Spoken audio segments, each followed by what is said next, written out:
د چا اولاد د سره نشته دی، ډاکټر ورته ویلي دي چې یاره جي ستا اولاد چې دی نو هغه نه کېږي، ته به د اولاد نه محرومه یې. صحیح ده.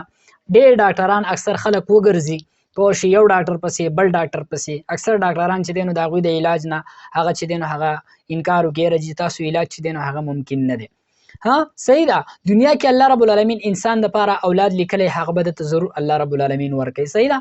د الله رب العالمین به هغه ورکړه درته ضرور کوي، بچی اولاد به الله درته ضرور ورکوي. صحیح ده.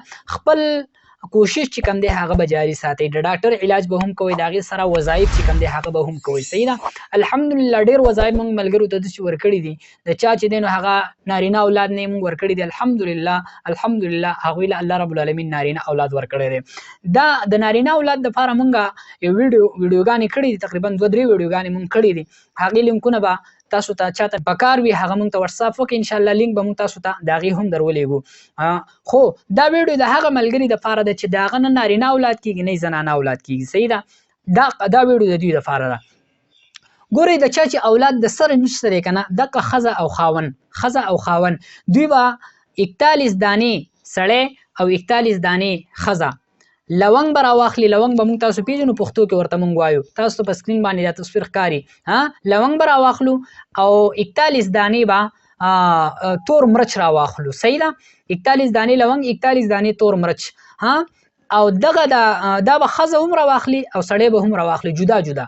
په دې باندې به سړی دا آیات مبارکه بسم الله الرحمن الرحیم والسماء بنیناها بأید وإنا لموسعون 41 پیرې به دا ووایي. صحیح ده. د دې نه وروستو به بیا د 41 ساختونه جوړ کړي. 41 ساختونه به په پاڼه باندې ولیکي، د آیات مبارکه به 41 پیرې ولیکي.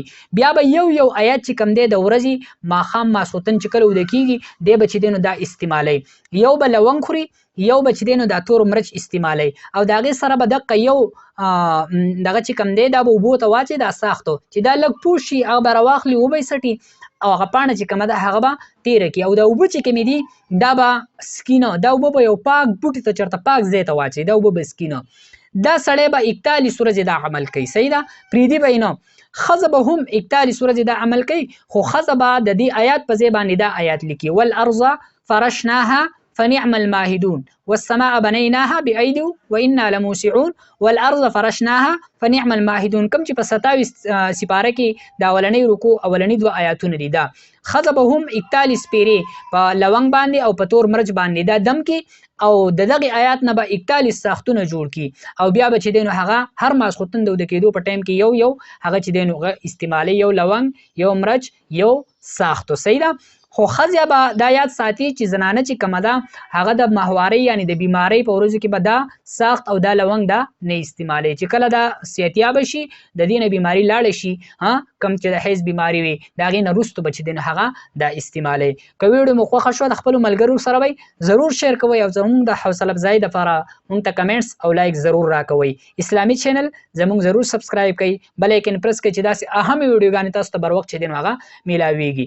السلام علیکم ورحمة الله وبرکاته.